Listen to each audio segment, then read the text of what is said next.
Leçon 189 du cours au miracle.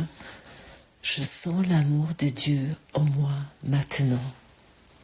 Il y a une lumière en toi que le monde ne peut percevoir. Et avec ses yeux, tu ne verras pas cette lumière, car le monde t'aveugle. Or, tu as des yeux pour la voir. Elle est là pour que tu la regardes. Elle n'a pas été placée en toi pour être gardée cachée à ta vue. Cette lumière est un reflet de la pensée à laquelle nous exerçons maintenant. Sentir l'amour de Dieu en toi, c'est voir le monde à neuf, brillant d'innocence, vibrant d'espoir et béni d'une charité et d'un amour parfait. Qui pourrait avoir peur dans un monde comme celui-là? Il t'accueille, se réjouit que tu sois venu et chante des louanges en te gardant à l'abri de toute forme de danger et de douleur. Il t'offre une chaleureuse et douce demeure où rester un moment. Il te bénit tout le long de la journée et veille toute la nuit, gardien silencieux de ton saint sommeil. Il voit le salut en toi et protège la lumière en toi, dans laquelle il voit la sienne. Il t'offre ses fleurs et sa neige en reconnaissance de ta bienveillance. Tel est le monde que l'amour de Dieu révèle. Il est si différent du monde que tu vois par les yeux assombris de la malice et de la peur que l'un dément l'autre. Il n'y en a qu'un qui se puisse percevoir le moindrement. L'autre est entièrement insignifiant. Un monde où le pardon luit surtout, où la paix offre à chacun sa douce lumière, est inconcevable pour ceux qui voient un monde de la haine surgir, de l'attaque prêt à se venger, à tuer et à détruire. Or le monde de la haine est également invisible et inconcevable pour ceux qui sentent l'amour de Dieu en eux. Leur monde reflète la quiétude et la paix qui luisent en eux, la douceur et l'innocence qu'ils voient autour d'eux, la joie avec laquelle ils regardent au dehors depuis les puits inépuisables de joie au-dedans. Ce qu'ils ont senti en eux-mêmes, ils le regardent et en voyant partout le sur-reflet. Que voudrais-tu voir? Le choix t'est donné, mais apprends et ne laisse pas ton esprit oublier cette loi de la vue. Tu regardes ce que tu sens au-dedans. Je répète ça encore une fois, mais apprends et ne laisse pas ton esprit oublier cette loi de la vue. Tu regarderas ce que tu sens au-dedans. Si la haine trouve une place dans ton cœur, tu percevras un monde apeurant que la mort tient cruellement entre ses doigts, décharnés et pointus. Si tu sens l'amour de Dieu en toi, tu verras au dehors un monde de miséricorde et d'amour. Aujourd'hui, nous dépassons les illusions en cherchant à atteindre ce qui est vrai en nous, à sentir sa tendresse qui englobe tout son amour, qui nous connaît aussi parfait que lui-même, sa vue qui est le don que son amour nous accorde. Aujourd'hui, nous apprenons la voie. Elle est aussi sûre que l'amour même, auquel elle nous porte, car sa simplicité évite les pièges que les raisonnements apparents du monde, tout en sotte circonvolution, ne sert qu'à cacher. Fais simplement ceci, sois calme et mets de côté toute pensée de ce que tu es et de ce qu'est Dieu. Tous les concepts que tu as appris au sujet du monde, toutes les images que tu as de toi-même, vide ton esprit de tout ce qu'il pense être vrai ou faux, ou bien ou mal, et de toute pensée qu'il juge digne, et de toutes les idées dont il a honte. Ne t'accroche à rien, n'apporte avec toi aucune pensée que le passé t'a enseigné, ni aucune croyance, ce que tu as jamais appris auparavant de quoi que ce soit. Oublie ce monde, oublie ce cours et viens les mains entièrement vides à ton Dieu. Je répète cette phrase si importante encore une fois. Oublie ce monde, oublie ce cours et viens les mains entièrement vides à ton Dieu. Ainsi aujourd'hui nous choisissons pas la voie dans laquelle nous allons vers lui, mais nous choisissons de le laisser venir. Je répète cela encore aussi une fois. Ainsi aujourd'hui nous choisissons pas la voie dans laquelle nous allons vers lui, mais nous choisissons de le laisser venir. Et avec ce choix, nous nous reposons et dans nos cœurs tranquilles et nos esprits ouverts, son amour frayera lui-même un chemin de lumière. Ce qui n'a pas été nié est sûrement là. Si cela est vrai et peut sûrement être atteint. Dieu connaît son Fils et il connaît la voie qui mène à lui. Il n'a pas besoin que son Fils lui montre comment trouver son chemin. Par chaque porte ouverte, son amour rayonne de sa demeure intérieure et illumine le monde innocent. Maintenant, il y a encore une prière. Père, nous ne connaissons pas la voie vers toi, mais nous avons appelé et tu nous as répondu. Nous n'interférons pas. Les voies du salut ne sont pas les nôtres, car elles t'appartiennent, et c'est toujours vers toi que nous les cherchons. Nos mains sont ouvertes pour recevoir tes dons. Nous n'avons pas de pensée que nous pensions à part de toi, et nous ne chérissons pas des croyances sur ce que nous sommes ou qui nous a créés. Ta voix est celle que nous voudrions trouver et suivre. Et nous demandons seulement que ta volonté, qui est aussi la nôtre, soit faite en nous et dans le monde, afin qu'il devienne une partie du ciel maintenant. Amen.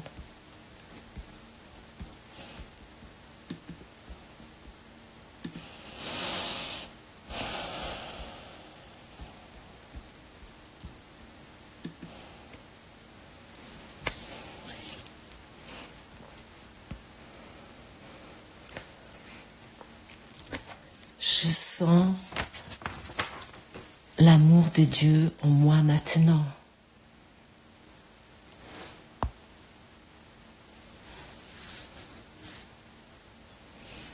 Il parle ici, Jésus parle ici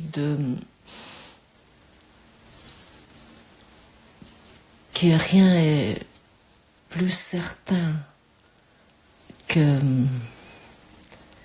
Dieu nous trouve. Et ce qui est intéressant,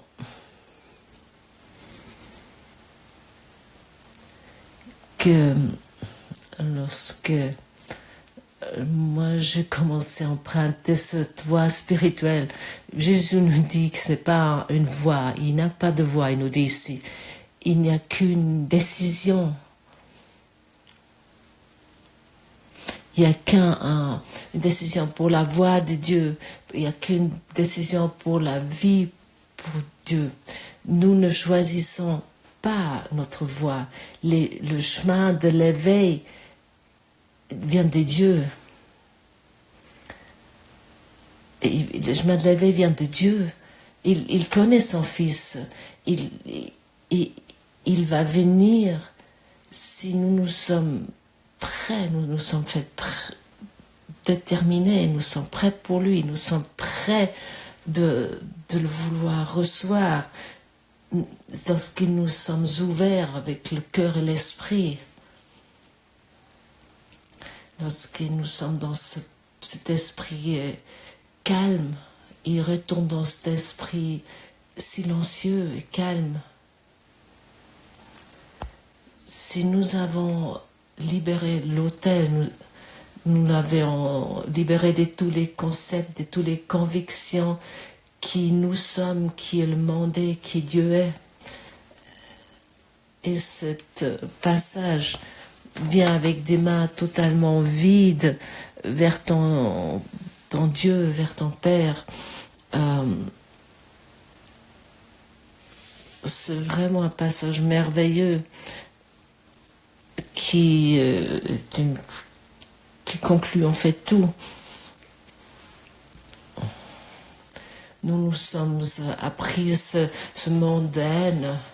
C'est nous qui avons fait ça. Nous avons appris de voir le monde comme tel que nous le voyons maintenant. C'est nous qui nous avons enseigné cela. Et nous sommes un mauvais enseignement de l'ego. Nous ne pouvons pas nous tourner vers l'ego et trouver le chemin vers notre demeure. Nous ne pouvons pas tourner vers l'ego pour nous sauver, pour être saints. Nous ne pouvons pas tourner vers lui qui a créé la séparation. Et il peut ne pas nous enseigner l'unité, le un. Non, ça c'est comme si tu vas vers un prof de maths et puis il devrait t'enseigner l'allemand. Peut-être il pourrait le faire à peu près. Je pense, si c'est un prof de maths allemand, il va aussi savoir un peu l'allemand. Mais de vraiment te mettre dans la langue allemande, et pour ça tu nécessites un prof d'allemand. Et lorsque tu te tournes vers le prof de l'ego, vers le prof de la séparation, et tu vas vers le prof de doute, de la peur, et tu essaies d'apprendre par lui ce qu'est l'unité, tu vas pas pouvoir atteindre ton but dans la classe. Tu as simplement choisi le mauvais enseignant. Et ainsi, nous nous tournons au début dans notre confusion concernant notre voie spirituelle.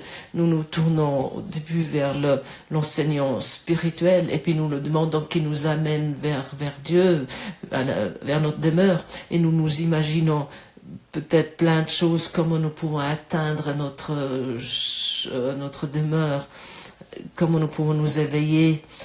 Et après nous essayons telle technique, telle voie, telle méthode.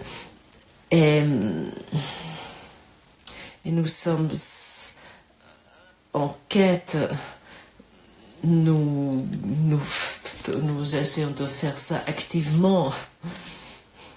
Et ici nous est dit, nous devons tout déposer, toutes les idées, tous les concepts, déposer tous les tout ce que nous nous imaginons, quelle voie, comment la voie devrait être, comment Dieu devrait être, où il sera, comment ce sera lorsque nous serons éveillés. Et ouais, c'est cette quête infinie. Et il nous dit, laisse-toi te trouver de moi. Sois simplement prêt, sois simplement déterminé de devenir. Est-ce que tu connais cela peut-être? Ouais, c'est peut-être un exemple un peu drôle. Il y a des situations dans la vie où nous sommes tellement bouchés que nous ne percevons rien autour de nous. Et nous ne voyons pas les signes. Par exemple, j'ai fait l'expérience que parfois, ils ne comprennent pas que quelqu'un est amoureux d'eux. C'est intéressant. Comme exemple, celui qui est amoureux dans une personne, il essaie toutes sortes de choses pour s'approcher de cette personne. Et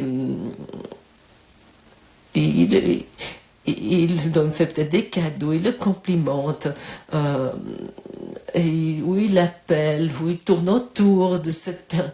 Et la personne, elle ne comprend pas ce que l'autre veut. Et tout l'entourage l'a compris. Mais pourquoi la personne concernée ne comprend pas? Ouais.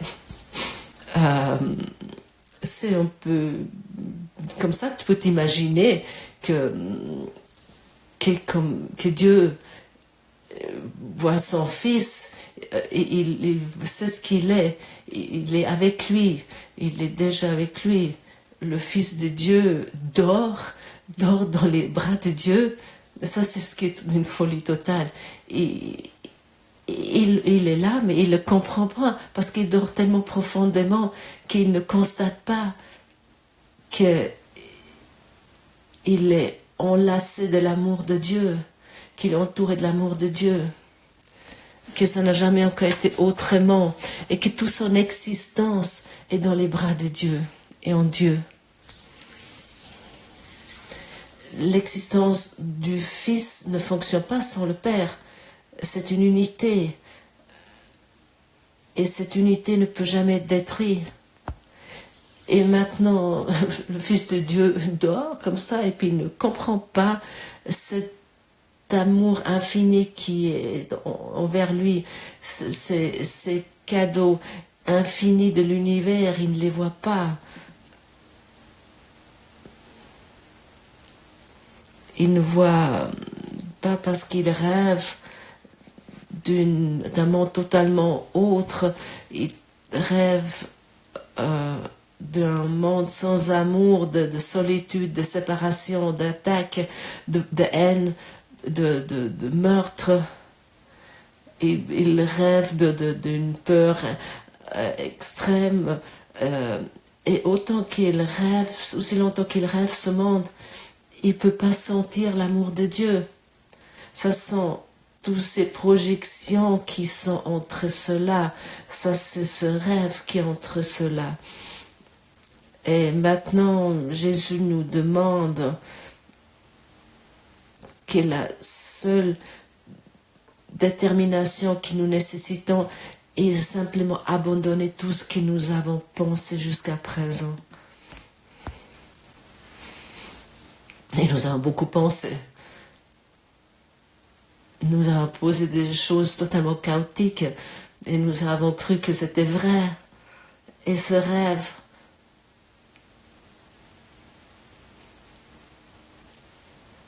nous devons au moins le poser pendant 1 minute ou 1 seconde et d'être avec des mains totalement vides, aller vers Dieu. Se tourner vers Dieu. Et à ce moment-là, uniquement, nous pouvons sentir ce qui est déjà là.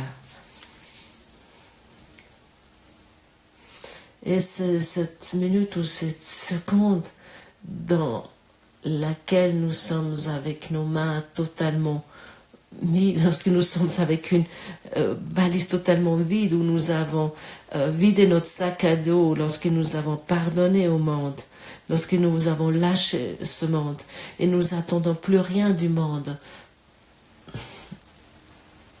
et nous ne le considérons plus comme vrai, et à ce moment-là le vrai monde qui est déjà là puisse être vu par nous. C'est pas une lumière visible pour le monde, est dit ici, mais c'est la lumière intérieure. Ça, c'est l'amour de Dieu. L'amour est la lumière, l'amour est cette lumière de Dieu en nous. Ça s'étend à l'infini. Si notre esprit est vide, notre cœur est ouvert, et à ce moment-là, en dehors de nous, cette lumière peut luire sur le monde. Et à ce moment-là, cette lumière rayonne, parce que nous ne le retenons plus. Notre esprit est ouvert, il est illimité. Nous mettons des limites. Nous créons des frontières lorsque nous décidons, nous disons au Dieu comment l'amour de Dieu devrait revenir vers nous, ou comment le monde devrait être. Comment un monde d'amour devrait être. Toutes ces visions, ces créations, ces idées sont simplement des obstacles. Dieu t'a créé, et puis il a créé ce monde comme lui, il l'a créé, et son monde. Et l'amour tel qu'il t'a pensé, tu peux la sentir maintenant en toi. Et c'est uniquement cet amour qui est sa création à Dieu, qui délivre le monde que toi t'as fait. Alors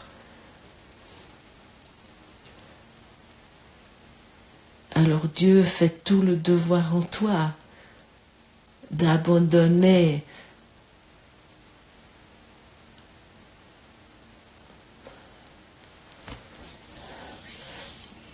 l'amour que tu as reçu de ton Créateur et l'amour qui délivre le monde et l'amour que tes frères et tes sœurs délivrent également. Et cet amour ne vient pas de toi, de ton petit soi, ton petit moi-je, mais de ta source, de ton Créateur. Et seulement cet amour est vrai. Il n'y a pas plus à dire. Rien d'autre est vrai. Ta peur n'est pas vraie, tes doutes ne sont pas vrais.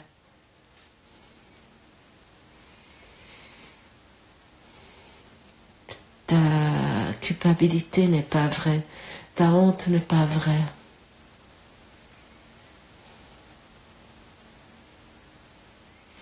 La solitude n'est pas vraie.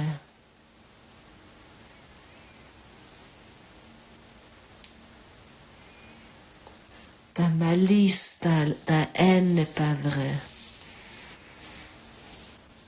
Tout cela est une invention.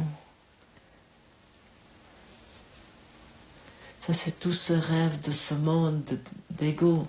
Et le rêve heureux commence à ce moment lorsque tu sens l'amour de Dieu en toi.